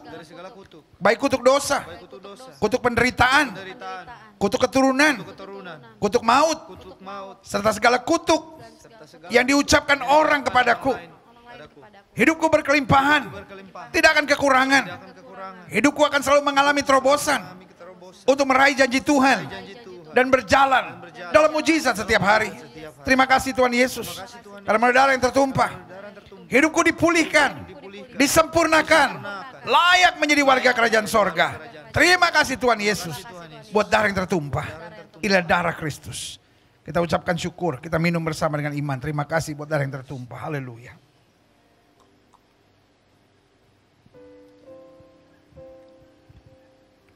Haleluya. Haleluya. Tubuhmu terpecah, darahmu tertumpah. Dan untuk itu kami percaya anugerahmu, kuasamu, mujizatmu tercurah. Karena firman-Mu menjamin barang siapa yang mati bersama Kristus, dia juga akan menerima kebangkitan bersama Kristus. Kami percaya lewat tubuh yang terpecah dan darah tertumpah, semua penyakit kami sudah disembuhkan.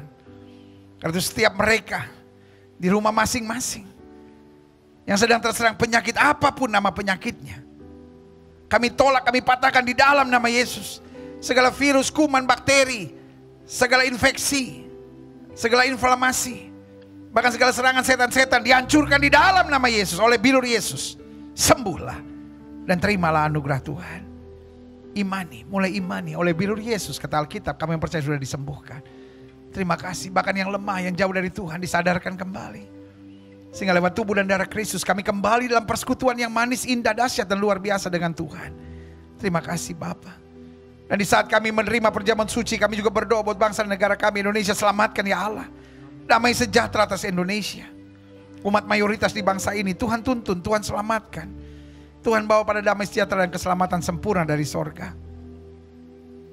Bapak Presiden, Wakil Presiden, para menteri, pejabat di pusat dan di daerah, para gubernur, para bupati, para wali kota, anggota DPD, DPR RI, DPRD tingkat 1, DPRD tingkat 2, polisi, tentara, Kapolri, Panglima TNI, Ketua BNPT, Ketua BNPB,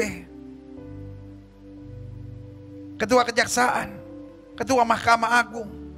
Tuhan, kami ucapkan berkat untuk pemimpin-pemimpin di bangsa kami. Berikan hati yang takut akan Tuhan. Jauhkan dari dukun, paranormal, kuasa kegelapan di dalam nama Yesus. Roh serakah, roh rakus dijauhkan dari bangsa ini. Dan jangan sampai pemimpin kami dikuasai oleh penasihat-penasihat spiritual yang percaya pada kuasa-kuasa kegelapan. Hidup dengan paranormal dan kuasa gelap ini hanya mendatangkan kutuk di bangsa ini.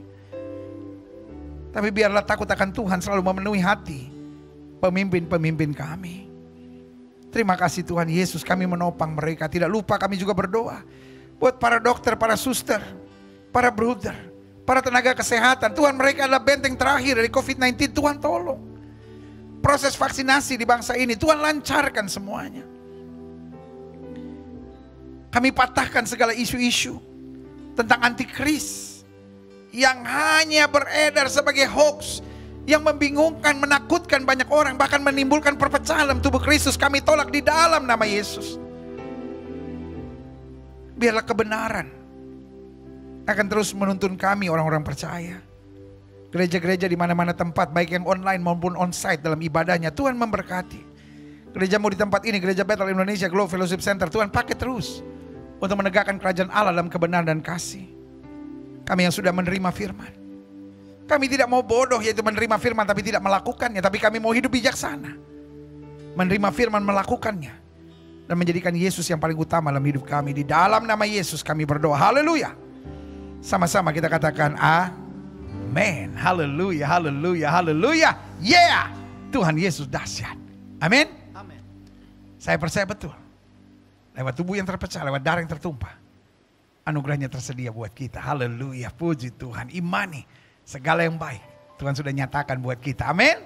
Puji Tuhan. Wow, saya selalu merasa indah untuk hari-hari di mana melayani perjamuan suci. Walaupun agak berbeda, biasa kita perjamuan suci sama-sama di gereja, sekarang saudara di rumah. Tapi saya percaya, bukan soal di mana kita menerima perjamuan suci, tapi soal apa yang kita imani. Kita menjadi satu dengan tubuh dan darah Kristus. Haleluya. Saatnya kita memberi persembahan kita. Baik setiap saudara yang mau mengembalikan perpuluhan milik Allah, maupun setiap saudara yang memberi persembahan dengan sukacita, apapun yang Tuhan gerakkan dalam hidup saudara. Karena inti persembahan kata Alkitab, jangan dengan duka dan paksa. Inti persembahan ada dua, sukarela dan sukacita. Karena itu tidak terpaksa sama sekali. Tapi kalau saudara digerakkan Tuhan untuk mengembalikan perpuluhan milik Allah, ataupun saudara digerakkan Tuhan untuk memberi persembahan, baik persembahan biasa maupun persembahan misi, pastikan beri yang terbaik buat Tuhan. Kita berdoa, Bapa, kami tidak mau menghina Tuhan dengan persembahan kami. Kami mau taat dan setia dengan apa yang Tuhan gerakkan buat kami. Karena kami menghormati Tuhan dengan persembahan kami. Itu sebabnya kami memberi namanya persembahan. Kami menyembah Tuhan dengan apa yang ada pada kami. Betul, segenap hidup kami menyembah Tuhan. Tapi dengan apa yang ada pada kami, kami juga mau memberi untuk pekerjaan Tuhan. Sehingga Injil dapat terus tersebar. Kerajaan Tuhan bisa terus diluaskan. Kegiatan-kegiatan boleh dilaksanakan. Dan hamba-hamba Tuhan boleh terus melayani dengan yang terbaik buat Tuhan. Karena itu Bapa, mereka yang memberikan dan mengasihi Tuhan, berkati berlipat kali ganda. Jauhkan daripadanya belalang pengelip, belalang pindahan, belalang pelompat. Tapi diperintahkan berkat yang sempurna. 30, 60, 100 kali ganda. Bahkan tergenapi firman Tuhan, anak cucu orang benar akan perkasa di muka bumi dan tidak akan meminta-minta roti. Terima kasih Bapa. Terima kasih. Terima kasih. Terima kasih. Mereka yang mengelola persembahan ini juga dituntun Tuhan dengan hikmat. Sehingga terus dapat diarahkan untuk hal-hal yang Tuhan kehendaki. Sehingga pekerjaan Tuhan terus maju. Pelayanan terus bertumbuh, gereja terus berkarya. Hamba-hamba Tuhan boleh terus melakukan yang terbaik bagi kemuliaan Tuhan. Kami siap memberi yang terbaik. Baik mengembalikan perpuluhan milik Allah maupun persembahan yang penuh sukacita kami berikan. Di dalam nama Yesus sama-sama kita katakan amin. Haleluya, haleluya, haleluya. Saatnya beri yang terbaik buat Tuhan di masa new normal ini. Kita memberi melalui scan QR maupun melalui transfer bank. Pastikan kita beri dengan sukacita. Haleluya. Bersama dengan saudara memberi, jangan mundur dulu, jangan bubar dulu, ya kan? Bersama dengan saudara memberi, saya mengajak saudara untuk bersama menyaksikan church update, apa yang terjadi minggu depan di gereja ini, maupun ministry update, apa yang terjadi minggu kemarin. Segala kemuliaan bagi Tuhan. Saya akan kembali setelah yang ini. Haleluya.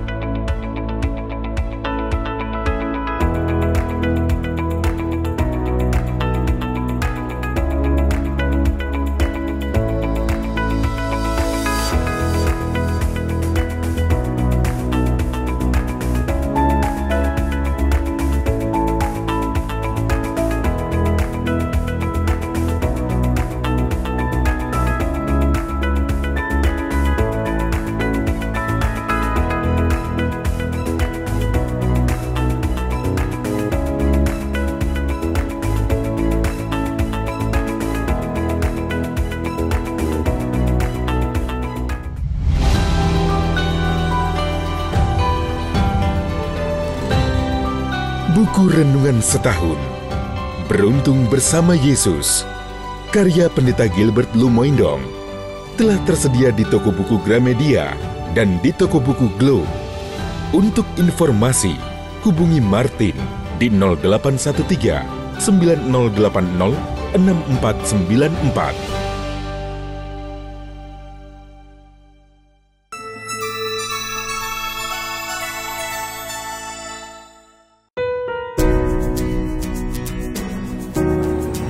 Ya, ini Dusun Kayu Angin, Kecamatan Malunda. Menurut informasi warga, 95% rumah mereka rubuh dan sebagian besar juga masyarakat memasang tenda di depan rumah-rumah mereka. Dan ini termasuk pusat gempa. Kecamatan Malunda tadi. Kecamatan Malunda. Desa Dusun Kayu Angin.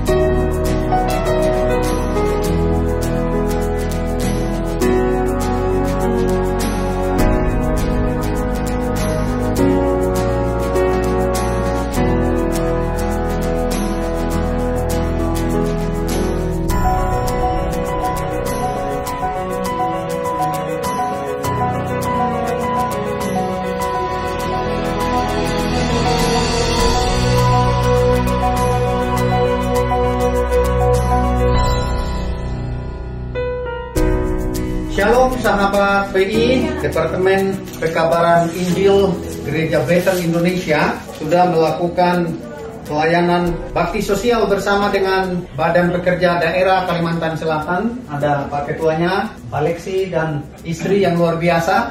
Saya secara pribadi mewakili Pak Gilbert sebagai Ketua Departemen PI mengucapkan terima kasih atas dukungannya, bantuannya selama 2 hari ini. 3 penyaluran dan ini masih ada beberapa yang akan dilanjutkan oleh Pelmas dan BPD yang ada di sini, dan juga masih ada sarung yang juga akan dibagikan. Kalau saya pakai ini cukup besar, ya.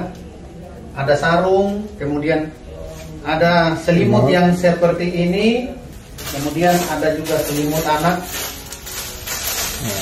seperti ini. Ya, wah, cakep nih. Ada Pampers. Ini Pampers anak. Kemudian ada lagi nih apa? Kalau ini ini namanya sedam. Udah, nggak usah tanya lagi, ini sedam pokoknya. Ya, jadi Pak Peter dari Tagana, kemudian Tagana dan Pelmas. Jadi Pak Ketua, terima kasih buat kepercayaannya. Saya hadir di sini dan saya lihat Pak Ketua BPD dan Ibu luar biasa. Wah, siang malam sampai saat ini masih ada di sini dan besok akan turun lagi, lusa akan turun lagi. Kalau ada bantuan boleh masih lanjut. Di besok mulai berkumpul lagi ya Bu. Oke. Terima kasih Bu sudah tolongin kami Departemen Penginjilan dalam pelayanan hari ini sehingga sesuai dengan apa yang diperintahkan oleh Ketua BPH supaya sehati menuntaskan amanat agung ini benar-benar terjadi dan tugas kita bersama. Kamu hebat.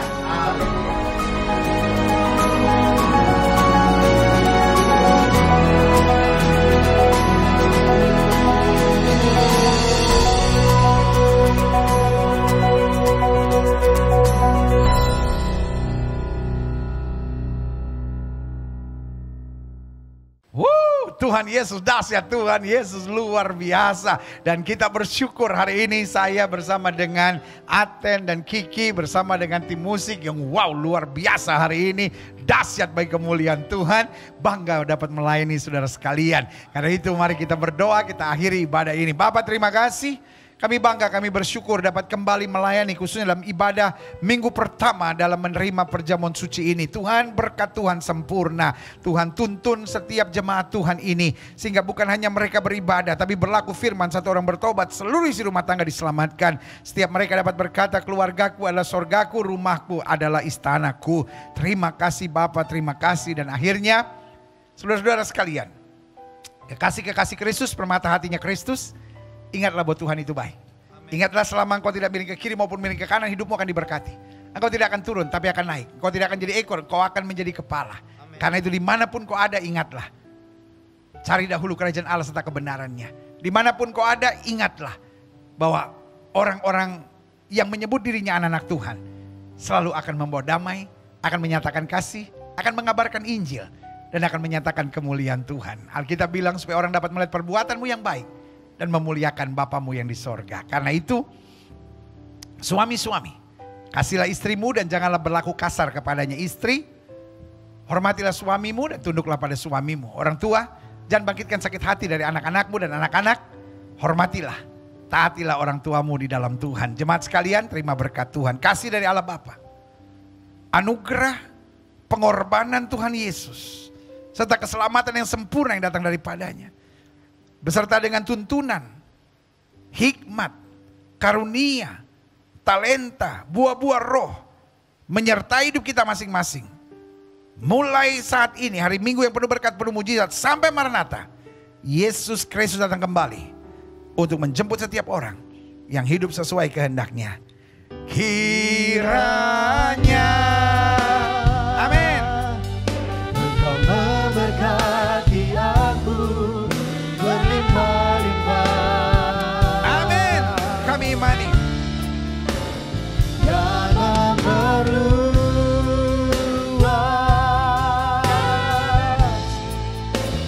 daerahku. Amin. Kami imani terjadi dalam hidup kami. Dan kiranya tanganmu menyertai aku dan melindungi aku. Amin. Kami imani terjadi dalam hidup kami. Daripada malapetaka, sehingga kesakitan tidak menimpa aku. Amin. Kami imani terjadi dalam hidup kami. Bersama-sama kita katakan amin. Beri tepuk tangan yang meriah buat Tuhan. Haleluya, haleluya. Saya Gilbert Lumoindong, sebagai gembala dari Gereja Bethel Indonesia Glow Fellowship Center, bersama dengan Aten dan Kiki, bersama tim musik yang hari ini dengan bangga melayani saudara, mengingatkan buat saudara, Yesus tetap Tuhan yang mengasihi saudara, dan pastikan kita senantiasa dalam rumah besar ini dipakai sebagai perabot-perabot emas dan perak untuk maksud yang mulia bagi kerajaannya. Sampai minggu depan, Tuhan Yesus memberkati. Selamat hari Minggu. Haleluya. Shalom.